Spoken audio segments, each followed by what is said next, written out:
سورہ حقہ کی آیت نمبر 25 میں اللہ پاک فرماتے ہیں وَأَمَّا مَنْ أُوتِیَ الْكِتَابَ بِشِمَالِهِ، اور جس کا اعمال نامہ اس کے بائیں ہاتھ میں دیا جائے گا فَیَقُولُ، تو وہ کہے گا یا لیتنی، ہائے افسوس، لم اوتا کتابیہ، کاش کہ مجھے میرا اعمال نامہ نہ دیا جاتا، وَلَمْ أَدْرِ مَا حِسَابِیہ، اور میں نہ جانتا کہ میرا حساب کیا ہے۔ اس آیت مبارکہ میں بھی من کا لفظ استعمال کیا ہے۔ مفسرین کرام تو ایک نقطہ تو یہ بیان فرماتے ہیں کہ من کے اندر اللہ پاک کے نافرمان کو بھی چھپا لیا ہے کہ جو جہاں ادھر جیسا بھی نافرمان ہے اس کا اعمال نامہ اس کے بائیں ہاتھ میں دیا جائے گا۔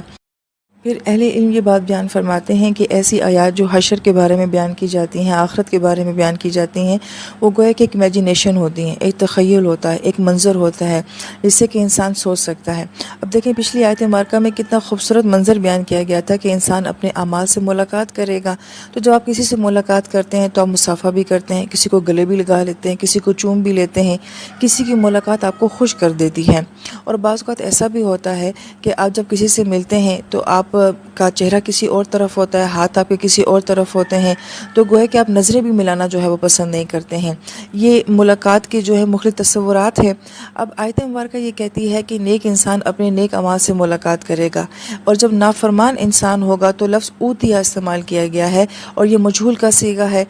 اور اس کے بارے میں مفسرین کرام یہ فرماتے ہیں کہ جہاں کہیں مجہول کا صیغہ آتا ہے تو گویا کہ انسان بیزاری ظاہر کرتا ہے، اور اللہ پاک کی ذات جب کہیں مجہول کے صیغے سے بات کرتی ہے تو بندوں سے بیزاری کا اظہار کرتی ہے، ڈسون کرتی ہے۔ تو گویا کہ انسان اپنے نامہ اعمال کو دیکھنا بھی پسند نہیں کرے گا، اس کو دیکھ کے اپنا رخ موڑ دے گا، جیسے کہ دنیا میں جس سے ملاقات نہیں کرنا چاہتا تو اپنے چہرے کو موڑ دیتا ہے، اور پھر وہ یہ کہے گا کہ کاش مجھے میرا اعمال نامہ نہ دیا جاتا۔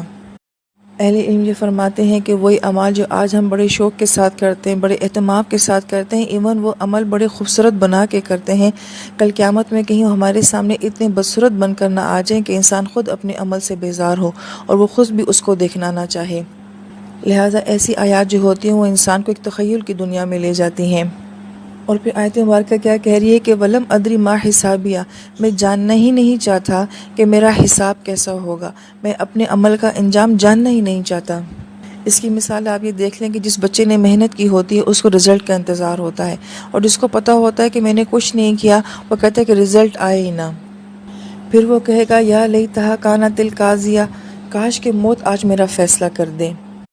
اب ان آیات مبارکہ میں ایک جملہ استعمال کیا جا رہا ہے کہ یا لیتنی، یا لیتہا، یہ نافرمان کے منہ سے نکلنے والے الفاظ ہیں۔ پیچھے ہم نے جنتیوں کا نعرہ بیان کیا تھا ہا امو، جس میں جوش تھا، جذبہ تھا، خوشی تھی، اونچی آواز تھی، اور یہاں پہ ایک حسرت ہے، ایک افسوس ہے کہ کاش موت مجھے آ جائے، کاش میرا اعمال نامہ مجھے نہ دیا جائے۔ اہل علم بڑی پیاری بات فرماتے ہیں کہ دیکھا جائے کہ نیکی کرنے والے آج دنیا میں بڑے خاموش، بڑے دبے دبے، بڑے گمنام رہتے ہیں، اور نافرمان کو بڑا عروج نظر آتا ہے، ان کی بڑی آوازیں سنائی دیتی ہیں، مگر آخرت میں دیکھیں اللہ پاک الفاظ کتنے خوبصورت فرما رہے ہیں کہ جنتی جو ہے وہ شور مچائیں گے، ان کا ہنگامہ ہوگا، ان کے نعرے ہوں گے، اور جو نافرمان ہوگا اس کی آوازیں دبی دبی ہوں گی، چہرے ان کے مرجھائے ہوئے ہوں گے۔ اور پھر قاضیہ کا لفظ آیا، جیسے ہم اردو زبان میں جج کے لیے قاضی کا لفظ بولتے ہیں کہ وہ فیصلہ کرنے والا ہوتا ہے، کسی کام کا مکمل ہو جانا، تو گویا کہ نافرمان کی سب سے بڑی تمنا کیا ہوگی کہ موت آ جائے۔ اہل علم یہ فرماتے ہیں کہ اگر آپ موازنہ کریں کہ دنیا میں نیک بندہ یہ کہتا ہے کہ مجھے موت آ جائے، میری اللہ سے ملاقات ہو جائے گی، جبکہ نافرمان کبھی نہیں چاہتا کہ مجھے موت ہے، مگر جو ہی انسان آخرت میں ٹرانسفر ہوگا تو دونوں کی خواہشات بدل جائیں گی۔ نیک انسان یہ کہے گا جنت کو دیکھ کر، اپنے رب سے ملاقات کر کے، کہ کہیں مجھے موت تو نہیں آئے گی، اور نافرمان انسان جو ہے وہ آخرت میں شدید تمنا کرنے والا ہوگا کہ مجھے موت آ جائے۔ گویا کہ جیسے ہی یہ دنیا کا سین بدلے گا، انسان کی دعائیں بدل جائیں گی، انسان کی خواہشات بدل جائیں گی۔ لہٰذا نیک آج مرنا چاہتا ہے، نافرمان نہیں مرنا چاہتا، لیکن کل کے دن ایسا ہوگا کہ نیک جو ہے وہ ڈرے گا موت سے، مگر نافرمان موت کو مانگے گا۔ اور پھر ایک اور حسرت بھرا جملہ جو ہے وہ اس کے منہ سے نکلے گا ما اغنا عنی مالیہ، کہ میرا مال مجھے ذرا بھی کام نہ آیا۔ یہ جو اغنا کا لفظ تھا اسے ہم نے 30ویں پارے میں پڑھا تھا کہ دنیا میں کچھ لوگ ایسے ہوتے ہیں کہ جو بڑی غنا کی زندگی گزارتے ہیں، اور غنا سے مراد بے پرواہی کی زندگی، انہیں کوئی فرق نہیں پڑتا کہ چیزیں مہنگی ہو رہی ہیں، انہیں کوئی پریشانی نہیں ہوتی کہ ہمارا مہینہ کیسے گزرے گا، انہیں کوئی فرق نہیں پڑتا کہ یہ چیز کتنی مہنگی مل رہی ہے، لہٰذا ان کی بے پرواہی کی زندگی ہوتی ہے۔ اور کتنے ایمان والے نیک لوگ ایسے ہوتے ہیں جن کی سب سے بڑی پریشانی یہ ہوتی ہے کہ بل زیادہ آ جائے گا تو پھر کیا ہوگا، مہینہ کیسے گزرے گا، تنخواہ نہ ہوئی، نوکری اگر چھوٹ گئی تو گویا کہ ان کی زندگی جو ہے وہ پریشانیوں اور فکروں کے ساتھ گزرتی ہے۔ مگر ایک طبقہ ایسا ہے جو ان تمام باتوں سے بالکل بے فکر ہے، اسے ان سارے حالات سے کوئی فرق نہیں پڑتا ہے، لیکن بالکل جیسے ہی دنیا کا سین بدلتا ہے تو دونوں کی باتیں بدل جاتی ہیں۔ لہٰذا وہ انسان یہ کہے گا کہ آج کوئی ایسا مال میرے پاس نہیں ہے جو مجھے اس ساری فکر سے نجات دے دے، جو اس سارے ماحول سے مجھے نجات دے دے۔ اور وہ لوگ جو دنیا میں سسک کے زندگی گزارتے تھے، سوچ سوچ کے خرچ کرتے تھے، ایک ایک دن جو ہے وہ گن کے گزارا کرتے تھے، انہیں آج کوئی پرواہ نہیں ہوگی۔ بعض اہل علم جو ہے وہ یہ نکتہ بھی بیان کرتے ہیں کہ جیسے کہ آج کے دور میں ہمیں یہ باتیں سمجھنا بڑی آسان ہوتی ہے کہ ہم جب فلمیں یا ڈرامے دیکھتے ہیں تو ایک طرف بڑا برا سین دکھایا جا رہا ہوتا ہے اور ایک طرف بڑا اچھا سین دکھایا جا رہا ہوتا ہے، اور اب تو ایٹ اے ٹائم دونوں سین جو ہیں وہ دکھائے جا رہے ہوتے ہیں۔ تو گویا کہ اللہ تعالیٰ بھی قرآن پاک میں یہ دونوں طرح کے سین ہمیں دکھا رہے ہیں کہ ایک طرف کا سین کیا ہے اور دوسری طرف کا سین کیا ہے۔ پھر فرمایا کہ ہلاک عنی سلطانیہ، اور وہ کہے گا کہ مجھ سے میری سلطانیت ہلاک ہو گئی۔ یہاں اللہ تعالیٰ نے بہت ہی خوبصورت الفاظ استعمال کیے ہیں۔ سلطانیہ کا لفظ، سلطانیت جو ہے یہ روب اور دبدبے کے لیے بھی آتا ہے، یہ اقتدار اور حکومت کے لیے بھی آتا ہے، اور یہ دلائل کے لیے بھی آتا ہے کہ وہ لوگ جن کے پاس علم بہت زیادہ ہوتا ہے وہ بہت اچھی بحث و مباحثہ کر سکتے ہیں اور ان سے بات چیت میں کوئی جیت نہیں سکتا ہے۔ گویا کہ اللہ تعالیٰ نے ایک لفظ کے اندر ہی مختلف قسم کے کریکٹر جو ہیں وہ بیان کر دیے ہیں، جو دنیا میں بڑے روب والے ہوتے تھے یا بڑے اقتدار والے ہوتے تھے یا جنہیں اپنے بولنے کے اوپر بڑا فخر ہوتا تھا، وہ سب کیا کہیں گے کہ ہلاکا۔ مفسرین کرام جو فرماتے ہیں کہ ایک لفظ ہوتا ہے ذہابہ، کہ میری حکومت چلی گئی، میرا روب چلا گیا یا میرا بولنا مجھ سے چھن گیا، لیکن اللہ پاک نے یہاں پہ لفظ ہلاک استعمال فرمایا ہے، اور ہلاک کا مطلب ہوتا ہے کسی چیز کا اس طرح سے خراب ہو جانا کہ اب وہ دوبارہ ٹھیک نہ ہو سکتی ہو۔ جیسے ہم یہ کہتے ہیں کہ فلاں شخص ہلاک ہو گیا، اتنی ہلاکتیں ہو گئی، یعنی کہ وہ شخص اب دوبارہ نہیں آ سکتا، اس کا جسم اب دوبارہ اور اس کی زندگی اب دوبارہ ٹھیک نہیں ہو سکتی ہے۔ تو اللہ تعالیٰ نے یہاں پہ کوئی اور لفظ نہیں لایا بلکہ ہلاک کا لفظ لایا کہ اب تمہارا وہ روب واپس نہیں آ سکتا، اب تمہارے وہ اقتدار حکومت واپس نہیں آ سکتی، اب وہ تمہارا علم، تمہارا بولنا، تمہاری بحثیں، تمہاری تکراریں وہ اب واپس نہیں آ سکتی۔ پھر حکم ہوگا خذوہ، اس کو پکڑ لو۔ اور پکڑنے کا کیوں کہا جائے گا؟ اہل علم یہ فرماتے ہیں کہ دنیا میں بھی ہم یہ دیکھتے ہیں کہ جب کسی کو مارنا ہوتا ہے تو پہلے اس کو پکڑا جاتا ہے، اور اس کی وجہ یہ ہوتی ہے کہ آپ جہاں مارنا چاہیں اس کو مار سکیں، اس لیے اس کو پکڑا جاتا ہے۔ اور دوسرا یہ کہ کسی کو پکڑ کر مارنے میں جو مارنے کی شدت ہوتی ہے وہ زیادہ محسوس ہوتی ہے، تو یہی نافرمان کے ساتھ بھی کہا جائے گا فغلہ، پھر اس کو کہا جائے گا کہ اس کو توق پہنا دو۔ جیسے کہ دنیا میں بھی جب جیل میں ڈالا جاتا ہے تو پہلے زنجیر پہنائی جاتی ہے یا اس کے چہرے کو پہلے کور کیا جاتا ہے، تو ایسے ہی نافرمان کے گلے میں جو ہے وہ لوہے کا توق ڈالا جائے گا۔ ثم الجحیم صلوہ، اور پھر کہا جائے گا کہ اس کو جہنم میں ڈال دیا جائے۔ اب یہاں پہ سل کا لفظ ہے جو کہ صلاۃ سے ہے، اور یہ لفظ نماز کے لیے بھی بولا جاتا ہے۔ اس کی وضاحت جو ہے وہ پچھلی تفسیر میں ہو چکی ہے۔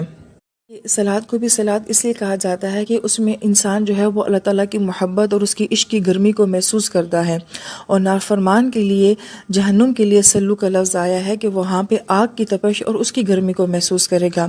ثم فی السلسلۃ ذرعها 70، اور پھر کہا جائے گا کہ اس کو بیڑیاں پہنا دی جائیں جن کی لمبائی جو ہے وہ 70 گز ہو، فَاسْلُكُوهُ، اور اس کو اس میں پرو دیا جائے۔ اب اس آیت مبارکہ میں جن بیڑیوں کا ذکر کیا گیا ہے وہ ہمارے گز نہیں ہیں بلکہ وہ آخرت کے گز ہیں۔ اس پاک میں یہ آتا ہے کہ انسان کے منہ سے جو ہے ان زنجیروں کو داخل کیا جائے گا اور پاخانے کے راستے سے ان کو باہر نکالا جائے گا، اور اس طرح سے اس کو جکڑا جائے گا۔ اور آیت مبارکہ میں جو فَاسْلُكُوهُ کا لفظ آیا ہے، سلک لفظ جو آیا ہے، اس کا مطلب ہوتا ہے کسی چیز کے اندر چلا جانا، کسی چیز کو کھودنا۔ عموماً یہ لفظ استعمال ہوتا ہے کہ جب راستوں کو کھود کے جو ہے وہاں پہ روڈیں بنائی جاتی ہیں تو سلک کا لفظ جو ہے وہ استعمال کیا جاتا ہے، جس کا ترجمہ جو ہے پرو دینے سے بھی کیا گیا ہے۔ تو اہل علم یہ فرماتے ہیں کہ یہ لفظ جو ہے یہ دل دہلا دینے والا لفظ ہے کہ اس زنجیر کو اس کے پورے وجود میں کھود دیا جائے، ایک ایک جگہ سے، ایک ایک رگ سے اس کو گزارا جائے، اور اس طرح سے اس کے پورے وجود کو جو ہے وہ زنجیروں میں جکڑ دیا جائے۔ دنیا میں یہ دیکھتے ہیں کہ اگر ہمارے ہاتھوں میں کوئی دھاگا ہی پھنس جائے یا پھر اگر کوئی بال ہی ہمارے ہاتھوں کے ساتھ لگ جائے تو ہمیں کتنی الجھن ہوتی ہے، جبکہ پورے وجود کے اندر زنجیریں ہی زنجیریں چل رہی ہوں۔ تو یہ آیات جو ہیں بہت زیادہ سخت آیات ہیں، اللہ تعالیٰ ہر انسان کی اس سے حفاظت فرمائے۔ پھر اللہ پاک فرماتے ہیں اِنَّهُ كَانَ لَا يُؤْمِنُ بِاللَّهِ الْعَظِيمِ، اور یہ اس وجہ سے ہے کہ وہ ایمان نہیں رکھتا تھا اس عظمت والے رب پر۔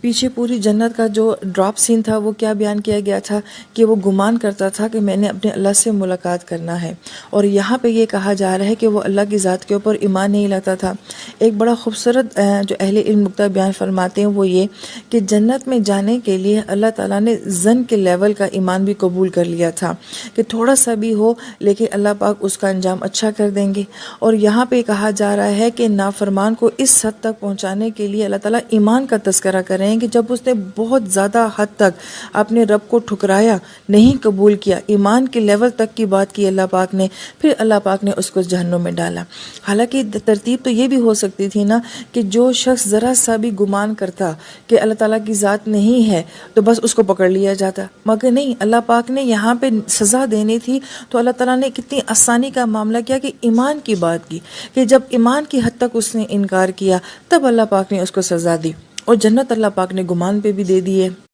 لہٰذا جب کبھی قوموں کے عذاب کی بات آتی ہے، جہنم کے تذکرے کی بات آتی ہے، تو ہمیں وہاں پہ بھی اللہ تعالیٰ کی رحمت کے اس پہلو کو سمجھنا چاہیے۔ اکثر لوگ جو ہے متنفر بھی ہو جاتے ہیں کہ اللہ تعالیٰ کبھی کسی کو پہلے سٹیپ میں جو ہے اتنی بڑی سزائیں نہیں دیتے ہیں، بہت آخر میں جا کے یہ سارا معاملہ آتا ہے، اور جبکہ اللہ تعالیٰ جنت جو ہے وہ کسی کو پہلے مرحلے میں ہی دے دیتے ہیں۔